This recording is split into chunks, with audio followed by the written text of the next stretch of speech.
ਬਿਸਮਿਲ੍ਲਾਹਿਰਰਹਿਮਾਨਿਰਰਹੀਮ अस्सलाम वालेकुम। ਭਰਾ ਨੇ ਕਿਹਾ ਸੀ ਸਊਦੀ ਅਰਬ 'ਚ ਹਰ ਚੀਜ਼ ਅਰਬੀ 'ਚ। ਉਸੇ पोस्ट ਦੇ थले ने कमेंट किया साउथ कोरियन इंग्लिश सीखे बगैर तरक्की की है, इनको इंग्लिश नहीं आती, ना दफ्तरों में है ना बैंकों में है। फिर झूठ बोल रहे हो यार, क्यों कौम का मुस्तकबिल तबाह करना चाहते हो? पाकिस्तान के दफ्तर जाओ, सारा कुछ इंग्लिश 'ਚ नहीं है, ਉੱਥੇ ਪੰਜਾਬੀ ਬੋਲਣ ਦੀ ਇਜਾਜ਼ਤ ਹੀ ਕੋਈ ਨਹੀਂ ਹੈ। ਅਤੇ ਸਾਊਥ ਕੋਰੀਆ 'ਚ ਵੀ ਇੰਗਲਿਸ਼ 'ਚ ਹੀ ਹੋਣਾ। ਤੁਹਾਨੂੰ ਉਹ ਕੋਰੀਅਨ ਲੱਗਦੀ ਹੋਣੀ ਹੈ। ਤੁਹਾਡੀਆਂ ਅੱਖਾਂ 'ਚ ਮਸਲਾ ਹੈ, ਤੁਹਾਡੇ ਅੰਦਰ ਮਸਲਾ ਹੈ। ਕੌਮ ਦੇ ਤੁਸੀਂ ਸਾਡੀ ਕੌਮ ਦਾ ਹਿੱਸਾ ਹੋ, ਤੁਸੀਂ ਭਾਵੇਂ ਕੋਰੀਆ ਟੁਰ ਜੋ ਸਊਦੀ ਅਰਬ, ਉਹ ਤੁਹਾਡੇ ਅੰਦਰ ਦਾ ਮਸਲਾ ਨਹੀਂ ਮੁੱਕ ਸਕਦਾ।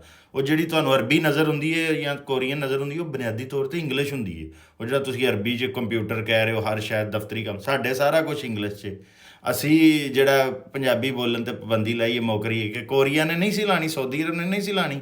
ਉਹਨਾਂ ਨਹੀਂ ਪਤਾ ਕਿ ਭਾਈ ਤਰੱਕੀ ਵਾਸਤੇ ਅੰਗਰੇਜ਼ੀ ਜ਼ਰੂਰੀ ਹੈ, ਸਿਰਫ ਤੁਹਾਨੂੰ ਹੀ ਇਸ ਗੱਲ ਦਾ ਪਤਾ ਹੈ। ਅਤੇ ਲਿਹਾਜ਼ਾ ਜਿਹੜਾ ਨਾ, ਮੈਂ ਤਾਂ ਤਲੀਮ ਦੇ ਖਿਲਾਫ ਹਾਂ, ਕੌਮ ਨੂੰ ਗੁੰਮਰਾਹ ਕਰ ਰਿਹਾ। ਤੁਸੀਂ ਮੇਰੇ ਨਾਲ ਰਲ ਕੇ ਨਾ ਕਰੋ। ਕੋਰੀਆ, ਚੀਨ, ਜਾਪਾਨ, ਤੁਰਕੀ, ਸਊਦੀ ਅਰਬ, ਹਰ ਜਗ੍ਹਾ ਉਹਨਾਂ ਆਪਣੀਆਂ ਜ਼ਬਾਨਾਂ 'ਤੇ ਪਾਬੰਦੀ ਲਾਈ ਹੈ। ਉਹਨਾਂ ਦੀਆਂ ਜ਼ਬਾਨਾਂ ਮਰ ਰਹੀਆਂ ਨੇ। 13 ਕਰੋੜ ਪੰਜਾਬੀ ਨੇ, ਪੰਜਾਬੀ ਬੋਲਦੇ ਨੇ। ਅਤੇ ਕੋਰੀਆ 'ਤੇ 5 ਕਰੋੜ ਲੋਕ ਬੋਲਦੇ ਨੇ। ਅਤੇ 13 ਕਰੋੜ ਦੀ ਜ਼ਬਾਨ 'ਤੇ ਜੇ ਪਾਬੰਦੀ ਹੈ ਤਾਂ 5 ਕਰੋੜ ਦੀ ਤਾਂ ਨਹੀਂ ਹੋਣੀ। ਕਿੰਜ ਦੀਆਂ ਗੱਲਾਂ ਕਰਦੇ ਯਾਰ, ਅਕਲ ਸਿੱਖੋ ਥੋੜ੍ਹੀ ਜਿਹੀ।